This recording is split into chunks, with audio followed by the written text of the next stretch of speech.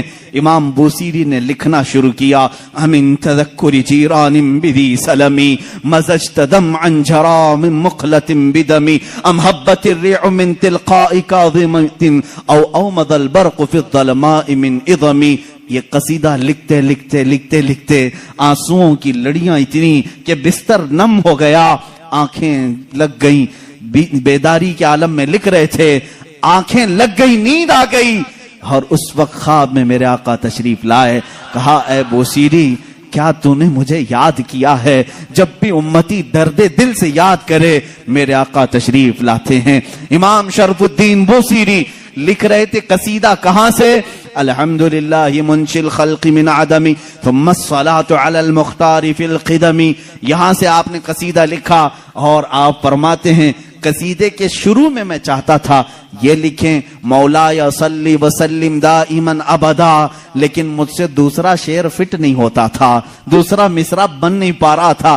پورے شعر لکھ دیا، پہلا ہی شعر مکمل نہیں ہوا، سو گیا. خواب میں میرے آقا نے فرمایا بوسیری جو ہماری شان میں لکھے ہو ذرا سناؤ، ذرا سناؤ. امام بوسیری سنانے لگے، ایک ہی شعر پر اٹکتے رہے. مولایا صلی وسلم دائما ابدا، مولایا صلی وسلم دائما ابدا. آگے کا آقا نہیں آ رہا ہے. میرے آقا نے فرمایا بوسیری اس آگے والا مصرع میری طرف سے رکھ لو. علی حبیبی کا خیر الخلق کلہم. دنیا کا یہ قصیدہ ہے امام شرف الدین بوسیری کا، جس کا پہلا شعر ان کی طرف سے ہے، دوسرا شعر مصطفیٰ جان رحمت کی طرف سے ہے. قصیدہ سنایا تو سنایا. میرے آقا صلی اللہ تعالی علیہ وسلم نے انعام کے طور پر اپنی پہنی ہوئی چادر انہیں دے دیا. کہا بوسیری یہ میری طرف سے انعام ہے، اور ان کے جسم پر اپنا ہاتھ پھیرا. کہا اللہ تجھے شفا عطا کرے. امام بوسیری کہتے ہیں خواب تو بڑا اچھا تھا، خواب میں کون کیا نہیں دیکھتا ہے. صبح ہوئی، لیکن میرے عزیزو جس نے رسول کو دیکھا اس نے حقیقت میں دیکھا. اللہ کے نبی فرماتے ہیں فَإِنَّهُ لَا يَتَمَثَّلُ بِيَ الشَّيْطَانِ، اس لیے کہ شیطان میری صورت میں آ ہی نہیں سکتا. جس نے رسول کو دیکھا اس نے حقیقت میں دیکھا. امام بوسیری فرماتے ہیں صبح اٹھا تو بھینی بھینی خوشبوئیں گھر میں تھی، مہکی مہکی ہوائیں تھی. میں نے سوچا خواب تو خواب ہوتا ہے، لیکن جب میں نے گود میں دیکھا تو رات میں عطا کی ہوئی چادر بھی موجود تھی، وہ چادر بھی موجود تھی. اور اس کے بعد اٹھنے کی کوشش کیا تو میں دیکھ رہا ہوں ہاتھ بھی سلامت، پیر بھی سلامت، جسم بھی سلامت، نہ کوئی لقوہ ہے نہ کوئی فالج ہے. یہ رسول پاک کا دربار ہے جس کو امام عشق و محبت اعلی حضرت نے فرمایا میرے کریم سے گر قطرہ کسی نے مانگا، میرے کریم سے گر قطرہ کسی نے مانگا. دریا بہا دیے ہیں، دریا بہا دیے ہیں، کون دیتا ہے دینے کو منہ چاہیے، دینے والا ہے سچا. میرے عزیزو کسی کی جے وجے کیوں پکاریں، کیا غرض ہم کو، ہمیں کافی ہے سید اپنا نعرہ. مانگیں گے مانگے جائیں گے، منہ مانگی پائیں گے. سرکار میں نہ لا ہے نہ حاجت اگر کی ہے، واہ کیا جود و کرم ہے شہ بتہا تیرا، نہیں سنتا ہی نہیں مانگنے والا تیرا. ہمارے پاس جب اتنے سارے اشعار ہیں تو دوسروں کے ہاں در در کی ٹھوکریں کیوں کھائیں، ہم ادھر ادھر کی ٹھوکریں کیوں کھائیں، پھر کے گلی گلی تباہ ٹھوکریں سب کی کھائی کیوں. دل کو جو عقل دے خدا. تقریباً اعلیٰ حضرت یاد کیے جائیں گے، صبح قیامت تک سنیوں میں اعلیٰ حضرت کو یاد کیا جائے گا. بریلی کے امام نے ہی ہمیں رستہ مدینے کا دکھایا ہے. ہر مصیبت میں مانگو رسول پاک سے، ہر بے کسی کے عالم میں پکارو اسی رسول کو. حالے بریلی کے امام نے ہمیں نمازوں کے بعد سلام میں بھی یہی سکھایا ہے. جب سلام میں پیش کرو تو یوں ہی کہو یا رسول اللہ تم ہو حفیظ و مغیث، کیا ہے وہ دشمن خبیث. کہا ہے یقین کے ساتھ تم ہو حفیظ و مغیث، کیا ہے وہ دشمن خبیث. تم ہو تو پھر خوف کیا، تم پہ کروڑوں درود. اعلیٰ حضرت نے ہمیں یہی سکھایا ہے. کس سے مانگنا چاہیے؟ رسول پاک سے. یہاں مانگنا شرک نہیں. جو رسول پاک کے پاس مانگا وہ اللہ سمجھ کر کے نہیں مانگ رہا ہے، بلکہ اللہ والا سمجھ کر مانگ رہا ہے. اللہ کا عطا کرنے والا رسول سمجھ کر کے مانگ رہا ہے. ہم تو سلام میں بھی یہی پیش کرتے ہیں میرے آقا صلی اللہ تعالی علیہ وسلم کی بارگاہ میں کہ آقا آپ ہی ہمارا سہارا ہیں، آپ ہی ہمارے بے کسی کے وقت مددگار ہیں. آؤ سعادت الدارین کی ایک روایت میں تمہارے سامنے پیش کرتا ہوں اور میں سمیٹتا ہوں گفتگو کو. کون دیتا ہے دینے کو منہ چاہیے، یہی ہمارا عنوان سخن ہے. تقریباً 400 سال کے بعد کی بات ہے. میرے آقا صلی اللہ تعالی علیہ وسلم کے وفات کے 400 سال کے بعد بڑی حکایت، یہ حکایت روح فرسا ہے، بالکل روح کو جھنجھوڑتی ہے، ہماری امیدوں کو اور قریب کرتی ہے بارگاہ مصطفیٰ سے. فرماتے ہیں راوی کہ ایک شہر میں ایک ایسا آدمی تھا، مفلس تھا لیکن قرضے لیتا تھا لوگوں سے. ایک آدمی سے اس نے قرضہ لیا تھا، اب کھایا پیا ختم ہو گیا، پیسے نہیں تھے. قرضہ مانگنے والے آ گئے. قرضوں میں ڈوبے ہوئے لوگ بھی سنو, جس کا کوئی نہیں اس کا میرا آقا ہے. وہ شخص قرضے تو لیا تھا لیکن دے نہیں پا رہا تھا. اب جو قرض خواہ آدمی ہے اس نے دھمکیاں دی, نہیں دیا. اس کے بعد اس نے مقدمہ کر دیا قاضی کے پاس, کورٹ میں طلب ہوا. کورٹ میں جانے کے بعد قاضی صاحب نے پوچھا کہ اس کا تیرے اوپر قرضہ ہے؟ کہا ہاں ہے. کب ادا کرے گا؟ کہا دیکھ رہا ہوں. کہاں سے ادا کرے گا؟ ہے ہی نہیں کچھ بھی. قاضی نے کہا کل تک کی تجھے مہلت دیتا ہوں, اگر تو نہیں ادا کیا تو تجھے جیل میں ڈال دوں گا. جا کہیں سے بھی لے کر کیا اس کا قرضہ ادا کر. اس نے بہت ریکویسٹ کیا مجھے اور لمبا ٹائم دے, میرے چھوٹے بچے ہیں, بیوی ہیں, کون دیکھے گا. قاضی نے ایک نہیں سنی, دربار سے نکال دیا گیا. ایک دن کا ٹائم, ایسا شخص کہاں جائے, راستے میں روتے ہوئے جا رہا تھا. ایک بزرگ سے ملاقات ہوئی. اس بزرگ نے پوچھا کیوں رو رہے ہو؟ کہا ایسا ایسا معاملہ ہے. کہاں سے لاؤں؟ اس بزرگ نے کہا ایک کام کر, گھر میں جا, جب رات ہو جائے اکیلا بیٹھ, تاجدار مدینہ پر درود بھیج. رسول پاک صلی اللہ علیہ وسلم کو اپنے غم کی داستان سنا, کچھ نہ کچھ تو حل وہاں سے مل ہی جائے گا. لیکن یقین کے ساتھ وہ گیا, ڈوبتے کو تنکے کا سہارا. وہ گھر آیا, شام کو اپنی بیوی بچوں کو جب اس نے سنایا تو سب غمگین تھے. ایک دن کے بعد اگر باپ ان کا جیل میں چلا جائے, اس کا شوہر جیل میں چلا جائے تو ان کا گھر کیسے چلے. رات کے وقت تنہائی میں بیٹھ کر کے وہ رونے لگا, بہت رویا. صبح کا وقت قریب آ رہا تھا, خواب میں اسے رسول کریم صلی اللہ علیہ وسلم کی زیارت ہوئی. کہاں کہاں میرے آقا کو ڈھونڈو گے. میرے آقا نے سچ فرمایا, ابغونی فی ضعفائکم, تمہارے غریبوں میں, کمزوروں میں مجھے تلاش کرو. رسول پاک نے خود فرمایا تمہارے غریبوں میں میل جاؤں گا.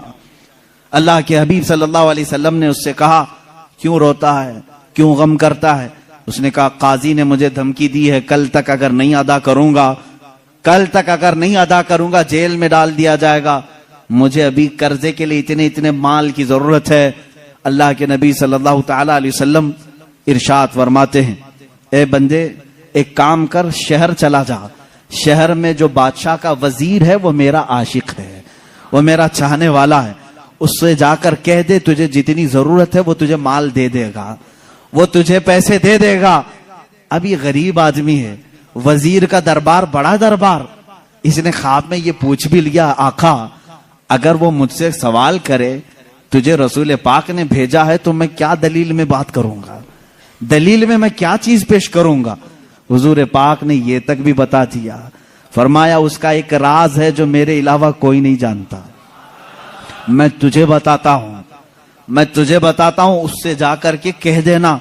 اگر وہ تجھ سے سوال کرے کہ تیرے پاس کیا دلیل ہے تجھے رسول نے بھیجا, تو اتنا ہی کہنا کہ اے وزیر, روزانہ تم سونے سے پہلے, صبح سورج کے نکلنے سے پہلے 1000 بار اپنے نبی پر درود بھیجتے ہو, اور کل کی رات بھول گئے درود نہیں بھیجے, کل کی رات تم نے درود نہیں بھیجا. یہ کہہ دینا اسے.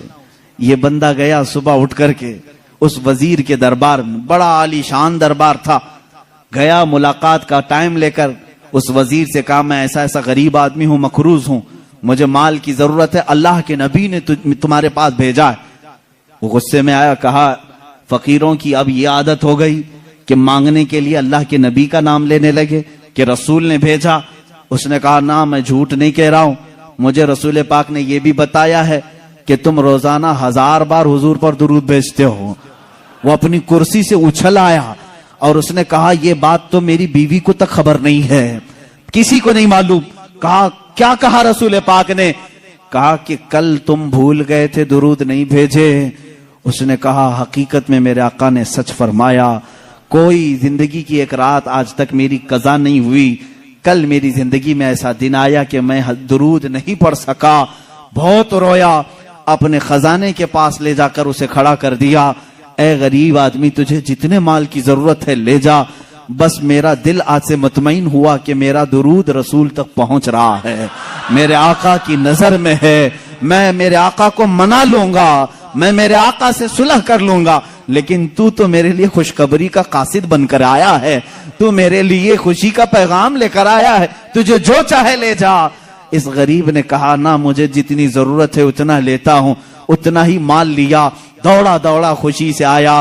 کہاں آیا؟ عدالت میں. قاضی بھی تھے. قاضی سے کہا قاضی صاحب قرض خواہ کو بلاؤ. آج سینہ چوڑا تھا، مال موجود تھا، جس کا حساب ادا کروں گا.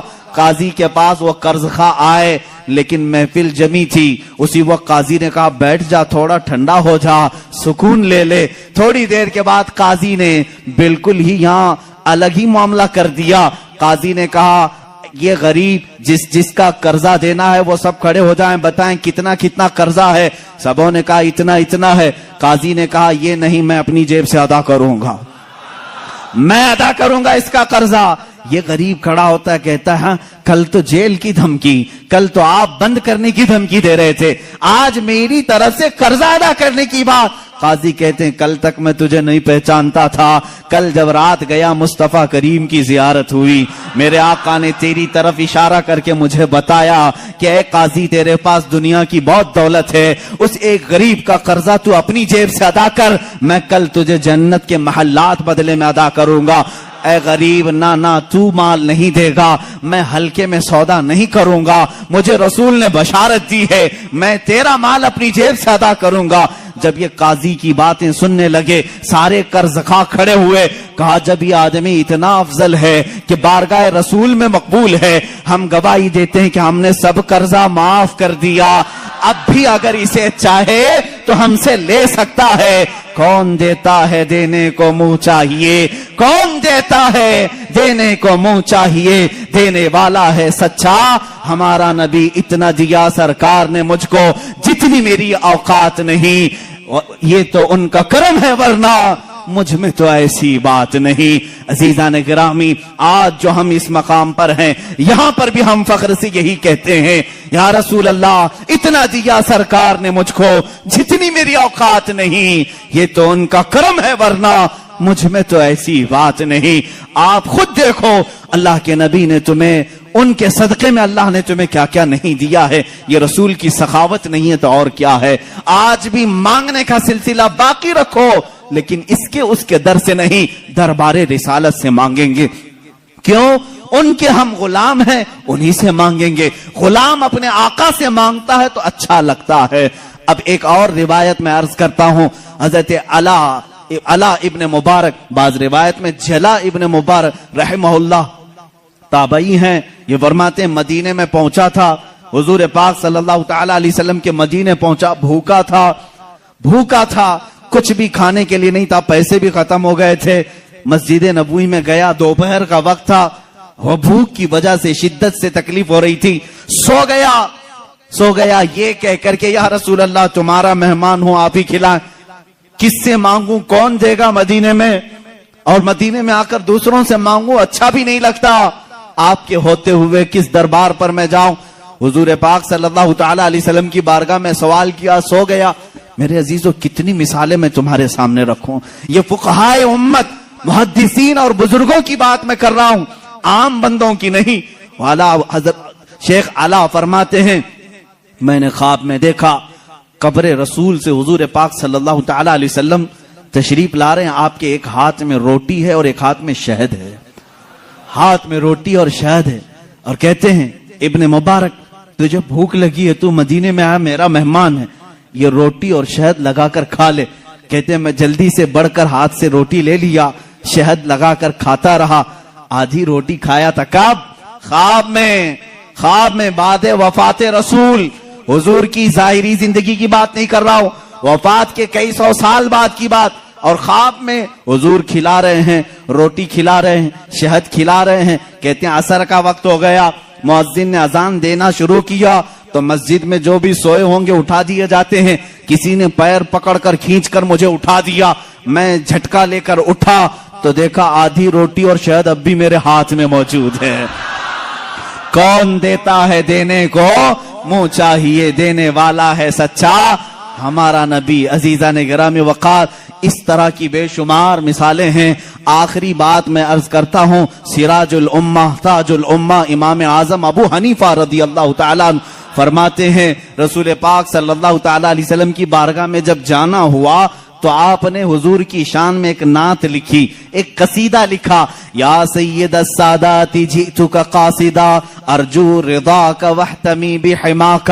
یہ قصیدہ لمبا قصیدہ ہے، کہتے ہیں میں نے کسی کو نہیں سنایا، لکھ کر کے رکھ لیا، بارگاہ رسول میں جا کر کے سناؤں گا، حضور کے دربار میں پہلے سناؤں گا. امام اعظم ابو حنیفہ رحمہ اللہ سفر کر کے مدینے پہنچتے ہیں، صبح کا وقت ہے، اذان سے پہلے مسجد نبوی میں مؤذن جو اذان دینے کے لیے اونچی جگہ کھڑا ہوتا ہے، کہتے ہیں وہاں مؤذن کھڑے ہو کر اذان سے پہلے یہ گنگنا رہا ہے، یا سید السادات جئتک قاصدا ارجو رضاک واحتمی بحماک. امام اعظم کہتے ہیں میرے شعر لیک ہو گئے، میری نعت لیک ہو گئی، پہلے سے مؤذن مسجد نبوی کا سنا رہا ہے، اسے کیسے خبر ہوئی؟ کہتے ہیں یہ کسی نے پہلے سے لکھ رکھا تھا، یہ کس کی نعت ہے؟ یہ تو میں نے لکھی ہے. جب اس نے گنگنا کر اذان دے کر اپنا اختتام کیا، نیچے آیا تو میں نے اس کا ہاتھ پکڑ لیا، پوچھا یہ تو نے قصیدہ جو تلاوت کیا یہ کہاں سے؟ یہ تیرا لکھا ہے، کسی بزرگ کا لکھا ہے؟ وہ کہتا مجھے معلوم نہیں، یہ میرا لکھا نہیں، کسی بزرگ کا نہیں. کل خواب میں نے مصطفیٰ کریم صلی اللہ علیہ وسلم کو دیکھا، اللہ کے نبی صلی اللہ علیہ وسلم کی محفل سجی تھی، اس محفل میں یہ قصیدہ پڑھا جا رہا تھا کہ رسول فرما رہے تھے کل میرا ایک چاہنے والا آئے گا اور میری قبر پہ یہ سنائے گا. میں نے وہ اشعار سن لیے، یاد کیا، وہ میزنا سے آج میں نے تلاوت کی. میرے آقا صلی اللہ علیہ وسلم اپنے غلاموں کو کتنا نوازتے ہیں، جو جائے اسے اس کے اعتبار سے نوازتے ہیں، جو جس حیثیت سے جائے حضور نے اس کو اس حیثیت سے نوازا ہے. لیکن ایک شان یہ ہے میرے آقا کی، ایک شان ہے، میں اور آپ کسی کو دے دیں تو کیا کہیں گے؟ جا اللہ تیرا بھلا کرے. ہاں، بلکہ ہم یہ نہیں کہتے، دینے کے بعد یہ کہتے ہیں میاں دعا کر دینا ہمارے لیے. یہ ہے نا، فقیر کو دینے کے بعد آپ کیا کہیں گے؟ فقیر اگر تعریف کرنے لگے کتنے سخی آدمی ہیں آپ، میری مصیبتوں کے وقت کام آ گئے، آپ اتنا کہیں گے بس ٹھیک ہے آپ دعا کر دینا میرے لیے. ہماری عادت یہی ہے، دعا کر دینا میرے لیے، اللہ میری مغفرت کر دے، اللہ میری نجات کرے، یہی سب تو کہیں گے. لیکن رسول کی شان یہ ہے، آتا ہے فقیروں پہ انہیں پیار کچھ ایسا، خود بھیک دیں اور خود کہیں منگتے کا بھلا ہو.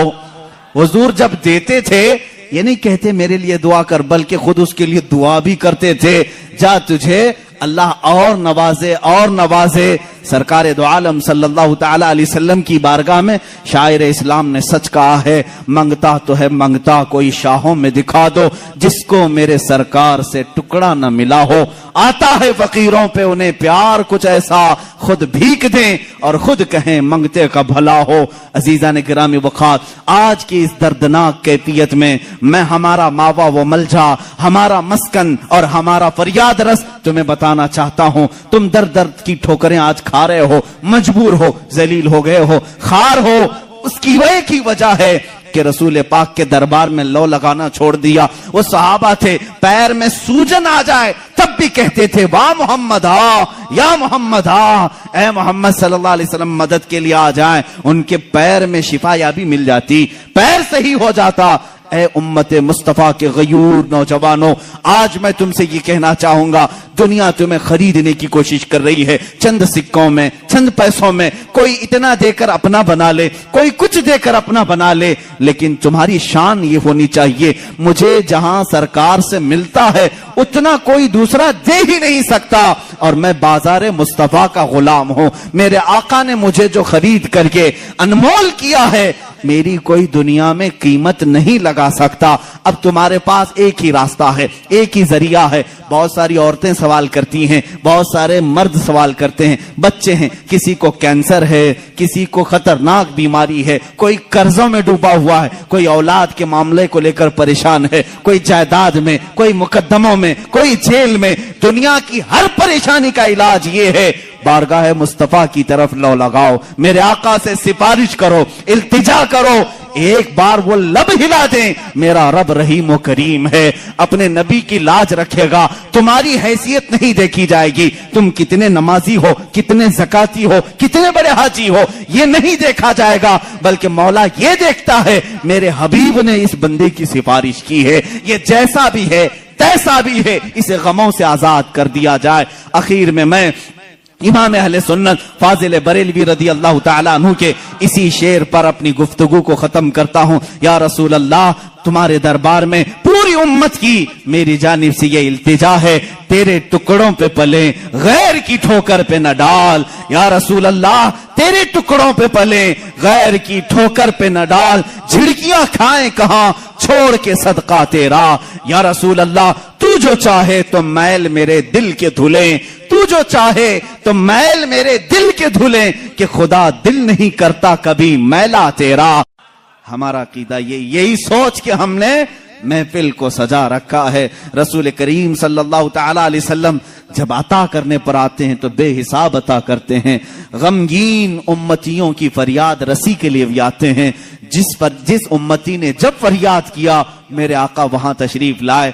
آپ کو معلوم ہے اللہ کے نبی صلی اللہ تعالی علیہ وسلم کی ایک اور بات میں بتا دوں. مشہور زمانہ قصیدہ مولا یا صلی وسلم دائما ابدا علی حبیبک خیر الخلق کلہم. تقریباً میرے آقا صلی اللہ تعالی علیہ وسلم کی وفات کے بھی 700 سال بعد آنے والے امام شرف الدین بوصیری، یہ وہ عظیم بزرگ ہیں، مداح رسول ہیں. تقریباً 170 اشعار میں انہوں نے قصیدہ لکھا ہے جس میں میرے آقا کے ہر عضو کی تعریف کی ہے. جس طرح آپ اگر ہندوستان کا کوئی بوصیری دیکھنا چاہتے ہیں، ہندوستان کا شرف الدین بوصیری دیکھنا چاہتے ہیں، تو بریلی کے امام احمد رضا کو دیکھیں، جس نے اپنے نعتیہ کلام میں رسول پاک کے ہر عضو کو پیرو کر کے موتیوں کی طرح سجایا ہے، امام شرف الدین بوصیری. اور حد تو یہ ہے میرے عزیزو، وہابیوں کی، نجدیوں کی، سلفیوں کی حکومت آئی جنہوں نے عشق رسالت مآب صلی اللہ تعالی علیہ وسلم کے خلاف نہ جانے کتنی بکواس کی. لیکن مجھے اس وقت فخر ہوتا ہے جب مدینہ رسول جاتے ہیں اور دربار رسول کی جالیوں پر اندر جانے کا جو دروازہ ہے، اس دروازے کے تالے پر، چابی پر آج بھی امام بوصیری کا قصیدہ لکھا ہوا ہے. هو الحبیب الذی ترجا شفاعته لکل حول من الاحوال مقتحمی. پہلے تو دیواروں پر لکھا ہوا تھا قصیدہ، انہوں نے مٹایا کیونکہ ان کے عقیدے کے اعتبار سے شرک تھا. 700 سال پہلے آنے والے امام بوصیری نے جب پکار کر کے یہ کہا تھا، یا اکرم الخلق مالی من الوذ به سواک عند حلول الحادث العممی. اے مخلوق میں سب سے اکرم رسول، تکلیفوں میں میرے پاس تمہارے سوا ہے کون؟ مصیبتوں میں آپ کے علاوہ میرے پاس کون ہے جس کی بارگاہ میں میں فریاد کروں تو وہ میری فریاد کو پہنچے گا؟ اے رسول تمہارے علاوہ کون ہے؟ وَلَن يَضِيقَ رَسُولَ اللَّهِ جاہو کبھی اذا الکریم تجلی باسم منتقم. امام بوصیری نے یہ قصیدہ کب لکھا تھا اس کی تاریخ میں ہے. آپ جوان عالم دین، عاشق رسول، لیکن اچانک لقوے نے حملہ کر دیا، فالج کا اثر آ گیا. جب فالج آ جائے تو معلوم ہے جسم بیکار ہو جاتا ہے، بستر پر رہے. لقوے کے اثر سے ایسا کہ دوستوں نے دوستی چھوڑ دی، لوگ تو دور ہوتے ہی ہیں، بیماروں کے علاوہ، گھر والوں کے علاوہ کون رہے.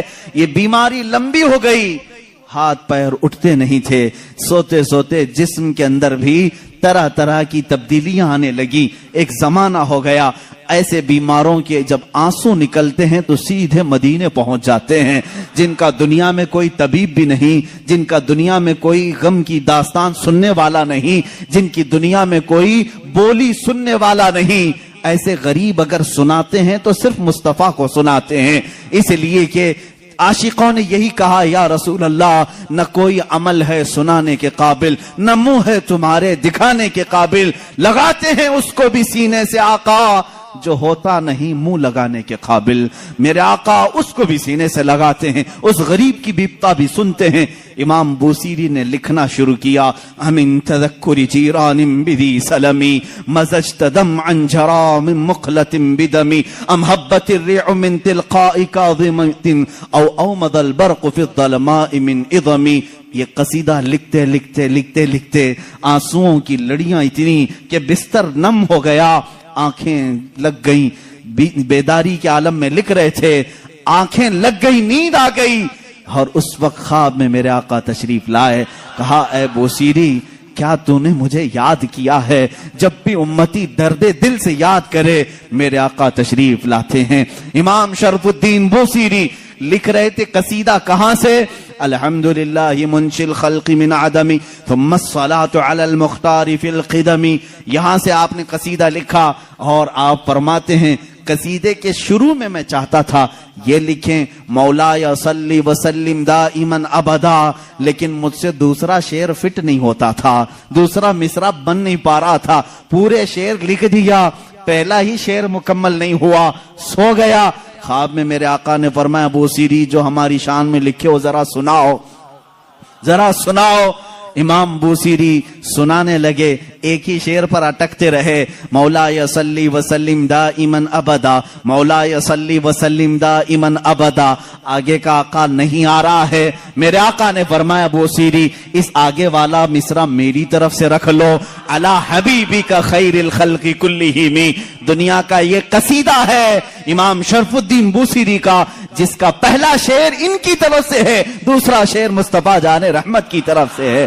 قصیدہ سنایا تو سنایا، میرے آقا صلی اللہ تعالی علیہ وسلم نے انعام کے طور پر اپنی پہنی ہوئی چادر انہیں دے دیا، کہا بوصیری یہ میری طرف سے انعام ہے، اور ان کے جسم پر اپنا ہاتھ پھیرا، کہا اللہ تجھے شفا عطا کرے۔ امام بوصیری کہتے ہیں خواب تو بڑا اچھا تھا، خواب میں کون کیا نہیں دیکھتا ہے۔ صبح ہوئی لیکن میرے عزیزو جس نے رسول کو دیکھا اس نے حقیقت میں دیکھا۔ اللہ کے نبی فرماتے ہیں فَإِنَّهُ لَا يَتَمَثَّلُ بِيَ الشَّيْطَانِ، اس لیے کہ شیطان میری صورت میں آ ہی نہیں سکتا۔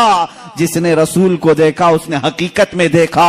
امام بوصیری فرماتے ہیں صبح اٹھا تو بھینی بھینی خوشبوئیں گھر میں تھی، مہکی مہکی ہوائیں تھی، میں نے سوچا خواب تو خواب ہوتا ہے، لیکن جب میں نے گود میں دیکھا تو رات میں عطا کی ہوئی چادر بھی موجود تھی، وہ چادر بھی موجود تھی، اور اس کے بعد اٹھنے کی کوشش کیا تو میں دیکھ رہا ہوں ہاتھ بھی سلامت، پیر بھی سلامت، جسم بھی سلامت، نہ کوئی لقوہ ہے نہ کوئی فالج ہے۔ یہ رسول پاک کا دربار ہے جس کو امام عشق و محبت اعلی حضرت نے فرمایا میرے کریم سے گر قطرہ کسی نے مانگا، میرے کریم سے گر قطرہ کسی نے مانگا، دریا بہا دیے ہیں دریا بہا دیے ہیں، کون دیتا ہے دینے کو منہ چاہیے، دینے والا ہے سچا۔ میرے عزیزو کسی کی جے وجے کیوں پکاریں، کیا غرض ہم کو، ہمیں کافی ہے سید اپنا نعرہ، مانگیں گے مانگے جائیں گے، منہ مانگی پائیں گے، سرکار میں نہ لا ہے نہ حاجت اگر کی ہے، واہ کیا جود و کرم ہے شہ بتہا تیرا، نہیں سنتا ہی نہیں مانگنے والا تیرا۔ ہمارے پاس جب اتنے سارے اشعار ہیں تو دوسروں کے ہاں در در کی ٹھوکریں کیوں کھائیں، ہم ادھر ادھر کی ٹھوکریں کیوں کھائیں، پھر کے گلی گلی تباہ ٹھوکریں سب کی کھائی کیوں، دل کو جو عقل دے خدا۔ تقریباً اعلی حضرت یاد کیے جائیں گے، صبح قیامت تک سنیوں میں اعلی حضرت کو یاد کیا جائے گا۔ بریلی کے امام نے ہی ہمیں رستہ مدینے کا دکھایا ہے، ہر مصیبت میں مانگو رسول پاک سے، ہر بے کسی کے عالم میں پکارو اسی رسول کو۔ حالے بریلی کے امام نے ہمیں نمازوں کے بعد سلام میں بھی یہی سکھایا ہے، جب سلام میں پیش کرو تو یوں ہی کہو یا رسول اللہ تم ہو حفیظ و مغیث، کیا ہے وہ دشمن خبیث، کہا ہے یقین کے ساتھ تم ہو حفیظ و مغیث، کیا ہے وہ دشمن خبیث، تم ہو تو پھر خوف کیا، تم پہ کروڑوں درود۔ اعلیٰ حضرت نے ہمیں یہی سکھایا ہے، کس سے مانگنا چاہیے، رسول پاک سے۔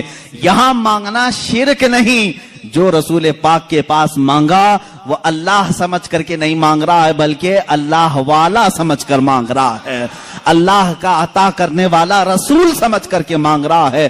ہم تو سلام میں بھی یہی پیش کرتے ہیں میرے آقا صلی اللہ تعالی علیہ وسلم کی بارگاہ میں کہ آقا آپ ہی ہمارا سہارا ہیں، آپ ہی ہمارے بے کسی کے وقت مددگار ہیں۔ آؤ سعادت الدارین کی ایک روایت میں تمہارے سامنے پیش کرتا ہوں، اور میں سمیٹتا ہوں گفتگو کو، کون دیتا ہے دینے کو منہ چاہیے، یہی ہمارا عنوان سخن ہے۔ تقریباً 400 سال کے بعد کی بات ہے، میرے آقا صلی اللہ تعالی علیہ وسلم کے وفات کے 400 سال کے بعد بڑی حکایت، یہ حکایت روح فرسا ہے، بالکل روح کو جھنجھوڑتی ہے، ہماری امیدوں کو اور قریب کرتی ہے بارگاہ مصطفیٰ سے۔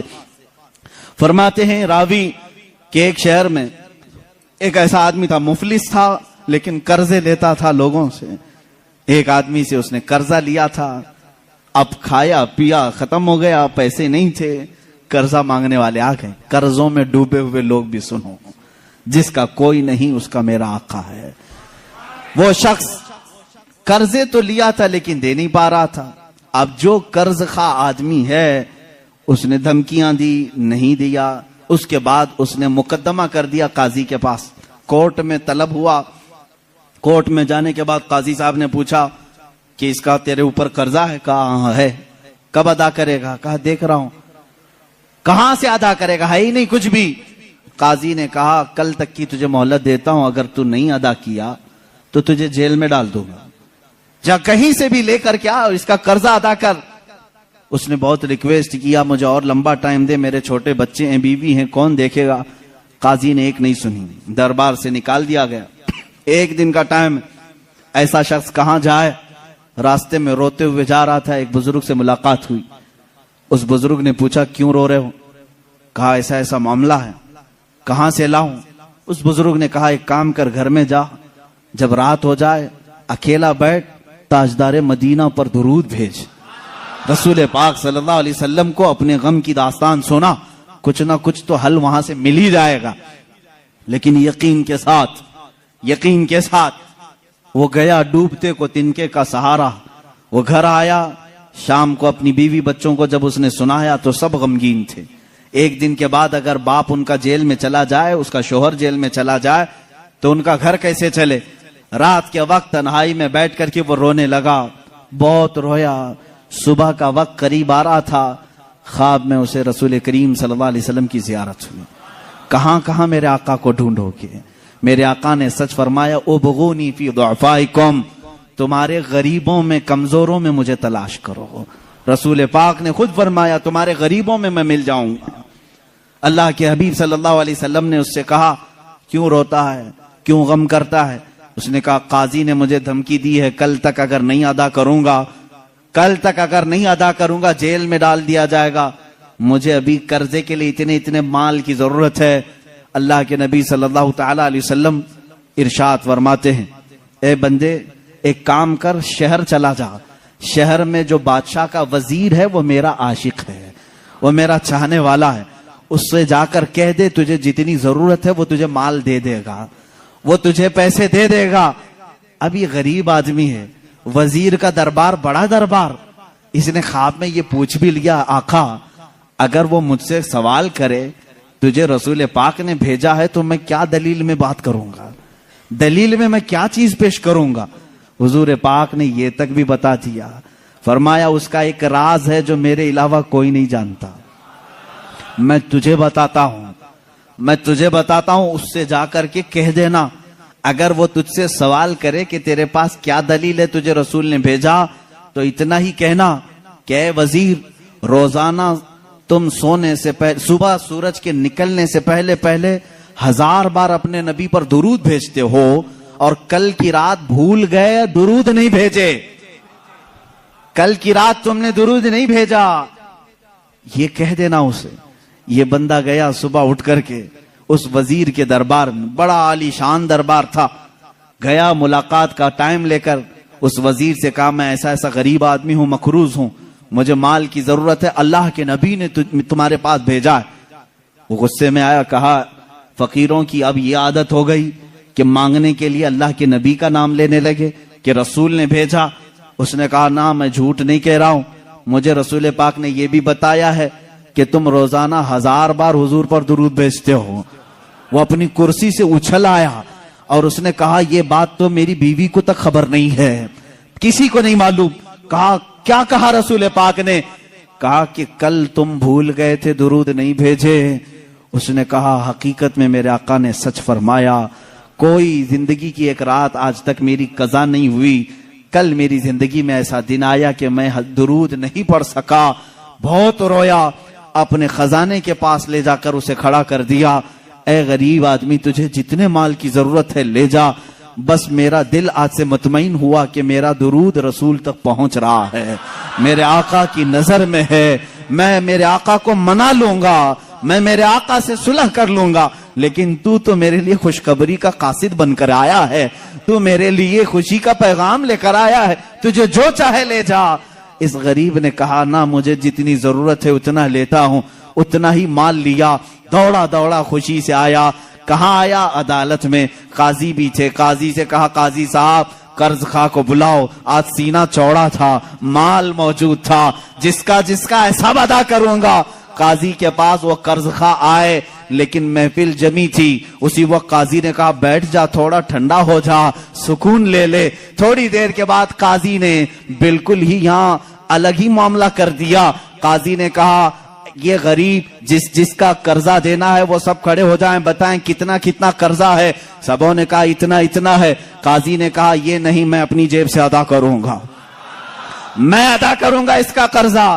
یہ غریب کھڑا ہوتا ہے، کہتا ہے ہاں کل تو جیل کی دھمکی، کل تو آپ بند کرنے کی دھمکی دے رہے تھے، آج میری طرف سے قرضہ ادا کرنے کی بات۔ قاضی کہتے ہیں کل تک میں تجھے نہیں پہچانتا تھا، کل جب رات گیا مصطفیٰ کریم کی زیارت ہوئی، میرے آقا نے تیری طرف اشارہ کر کے مجھے بتایا کہ اے قاضی تیرے پاس دنیا کی بہت دولت ہے، اس ایک غریب کا قرضہ تو اپنی جیب سے ادا کر، میں کل تجھے جنت کے محلات بدلے میں ادا کروں گا۔ اے غریب نہ تو مال نہیں دے گا، میں ہلکے میں سودا نہیں کروں گا، مجھے رسول نے بشارت دی ہے، میں تیرا مال اپنی جیب سے ادا کروں گا۔ جب یہ قاضی کی باتیں سننے لگے سارے قرض خواہ کھڑے ہوئے، کہا جب یہ آدمی اتنا افضل ہے کہ بارگاہ رسول میں مقبول ہے، ہم گواہی دیتے ہیں کہ ہم نے سب قرضہ معاف کر دیا، اب بھی اگر اسے چاہے تو ہم سے لے سکتا ہے۔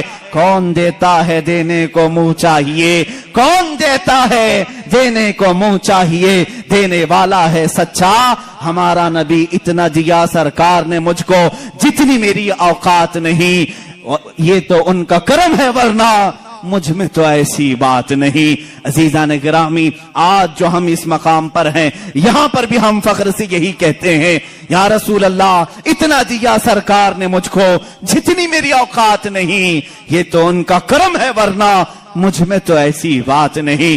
آپ خود دیکھو اللہ کے نبی نے تمہیں، ان کے صدقے میں اللہ نے تمہیں کیا کیا نہیں دیا ہے، یہ رسول کی سخاوت نہیں ہے تو اور کیا ہے۔ آج بھی مانگنے کا سلسلہ باقی رکھو، لیکن اس کے در سے نہیں، دربار رسالت سے مانگیں گے۔ کیوں؟ ان کے ہم غلام ہیں، انہی سے مانگیں گے۔ غلام اپنے آقا سے مانگتا ہے تو اچھا لگتا ہے۔ اب ایک اور روایت میں عرض کرتا ہوں، حضرت علا ابن مبارک، بعض روایت میں جلا ابن مبارک رحمہ اللہ تابعی ہیں، یہ فرماتے ہیں مدینے میں پہنچا تھا، حضور پاک صلی اللہ تعالی علیہ وسلم کے مدینے پہنچا، بھوکا تھا، کچھ بھی کھانے کے لیے نہیں تھا، پیسے بھی ختم ہو گئے تھے۔ مسجد نبوی میں گیا، دوپہر کا وقت تھا، وہ بھوک کی وجہ سے شدت سے تکلیف ہو رہی تھی، سو گیا یہ کہہ کر کے یا رسول اللہ تمہارا مہمان ہوں، آپ ہی کھلائیں۔ کس سے مانگوں، کون دے گا مدینے میں، اور مدینے میں آ کر دوسروں سے مانگوں اچھا بھی نہیں لگتا، آپ کے ہوتے ہوئے کس دربار پر میں جاؤں۔ حضور پاک صلی اللہ تعالی علیہ وسلم کی بارگاہ میں سوال کیا، سو گیا۔ میرے عزیزو کتنی مثالیں میں تمہارے سامنے رکھوں، یہ فقہائے امت، محدثین اور بزرگوں کی بات میں کر رہا ہوں، عام بندوں کی نہیں۔ حضرت شیخ علا فرماتے ہیں میں نے خواب میں دیکھا قبر رسول سے حضور پاک صلی اللہ تعالی علیہ وسلم تشریف لا رہے ہیں، آپ کے ایک ہاتھ میں روٹی ہے اور ایک ہاتھ میں شہد ہے، ہاتھ میں روٹی اور شہد ہے، اور کہتے ہیں ابن مبارک تجھے بھوک لگی ہے، تو مدینے میں آیا، میرا مہمان ہے، یہ روٹی اور شہد لگا کر کھا لے۔ کہتے ہیں میں جلدی سے بڑھ کر ہاتھ سے روٹی لے لیا، شہد لگا کر کھاتا رہا، آدھی روٹی کھایا تھا، کب؟ خواب میں بعد وفات رسول، حضور کی ظاہری زندگی کی بات نہیں کر رہا ہوں، وفات کے کئی سو سال بعد کی بات، اور خواب میں حضور کھلا رہے ہیں، روٹی کھلا رہے ہیں، شہد کھلا رہے ہیں۔ کہتے ہیں عصر کا وقت ہو گیا، مؤذن نے اذان دینا شروع کیا تو مسجد میں جو بھی سوئے ہوں گے اٹھا دیے جاتے ہیں، کسی نے پیر پکڑ کر کھینچ کر مجھے اٹھا دیا، میں جھٹکا لے کر اٹھا تو دیکھا آدھی روٹی اور شہد اب بھی میرے ہاتھ میں موجود ہے۔ کون دیتا ہے دینے کو منہ چاہیے، دینے والا ہے سچا، ہمارا نبی۔ عزیزان گرامی وقار، اس طرح کی بے شمار مثالیں ہیں. آخری بات میں عرض کرتا ہوں، سراج الامہ تاج الامہ امام اعظم ابو حنیفہ رضی اللہ تعالیٰ عنہ فرماتے ہیں رسول پاک صلی اللہ تعالیٰ علیہ وسلم کی بارگاہ میں جب جانا ہوا تو آپ نے حضور کی شان میں ایک نعت لکھی، ایک قصیدہ لکھا. یا سید السادات جئتک قاصدا ارجو رضاک واحتمی بحماک. یہ قصیدہ لمبا قصیدہ ہے. کہتے ہیں میں نے کسی کو نہیں سنایا، لکھ کر کے رکھ لیا، بارگاہ رسول میں جا کر کے سناؤں گا، حضور کے دربار میں پہلے سناؤں گا. امام اعظم ابو حنیفہ رحمہ اللہ سفر کر کے مدینے پہنچتے ہیں. صبح کا وقت ہے، اذان سے پہلے مسجد نبوی میں مؤذن جو اذان دینے کے لیے اونچی جگہ کھڑا ہوتا ہے، کہتے ہیں وہاں مؤذن کھڑے ہو کر اذان سے پہلے یہ گنگنا رہا ہے، یا سید السادات جئتک قاصدا ارجو رضاک واحتمی بحماک. امام اعظم کہتے میرے شعر لیک ہو گئے، میری نعت لیک ہو گئی، پہلے سے مؤذن مسجد نبوی کا سنا رہا ہے، اسے کیسے خبر ہوئی؟ کہتے ہیں یہ کسی نے پہلے سے لکھ رکھا تھا. یہ کس کی نعت ہے؟ یہ تو میں نے لکھی ہے. جب اس نے گنگنا کر اذان دے کر اپنا اختتام کیا، نیچے آیا تو میں نے اس کا ہاتھ پکڑ لیا، پوچھا یہ تو نے قصیدہ جو تلاوت کیا یہ کہاں سے؟ یہ تیرا لکھا ہے کسی بزرگ کا لکھا ہے؟ وہ کہتا مجھے معلوم نہیں، یہ میرا لکھا نہیں، کسی بزرگ کا نہیں. کل خواب میں میں نے مصطفیٰ کریم صلی اللہ علیہ وسلم کو دیکھا، اللہ کے نبی صلی اللہ علیہ وسلم کی محفل سجی تھی، اس محفل میں یہ قصیدہ پڑھا جا رہا تھا کہ رسول فرما رہے تھے کل میرا ایک چاہنے والا آئے گا اور میری قبر پہ یہ سنائے گا. میں نے وہ اشعار سن لیے، یاد کیا، وہ سنا سے آج میں نے تلاوت کی. میرے آقا صلی اللہ علیہ وسلم اپنے غلاموں کو کتنا نوازتے ہیں، جو جائے اسے اس کے اعتبار سے نوازتے ہیں، جو جس حیثیت سے جائے حضور نے اس کو اس حیثیت سے نوازا ہے. لیکن ایک شان یہ ہے میرے آقا کی، ایک شان ہے، میں اور آپ کسی کو دے دیں تو کیا کہیں گے؟ جا اللہ تیرا بھلا کرے. ہاں، بلکہ ہم یہ نہیں کہتے، دینے کے بعد یہ کہتے ہیں میاں دعا کر دینا ہمارے لیے. یہ ہے نا، فقیر کو دینے کے بعد آپ کیا کہیں گے؟ فقیر اگر تعریف کرنے لگے کتنے سخی آدمی ہیں آپ، میری مصیبتوں کے وقت کام آ گئے، آپ اتنا کہیں گے بس ٹھیک ہے آپ دعا کر دینا میرے لیے. ہماری عادت یہی ہے، دعا کر دینا میرے لیے، اللہ میری مغفرت کر دے، اللہ میری نجات کرے، یہی سب تو کہیں گے. لیکن رسول کی شان یہ ہے، آتا ہے فقیروں پہ انہیں پیار کچھ ایسا، خود بھیک دیں اور خود کہیں منگتے کا بھلا ہو. حضور جب دیتے تھے یہ نہیں کہتے میرے لیے دعا کر، بلکہ خود اس کے لیے دعا بھی کرتے تھے، جا تجھے اللہ اور نوازے اور نوازے. سرکار دو عالم صلی اللہ تعالی علیہ وسلم کی بارگاہ میں شاعر اسلام نے سچ کہا ہے، منگتا تو ہے منگتا کوئی شاہوں میں دکھا دو، جس کو میرے سرکار سے ٹکڑا نہ ملا ہو.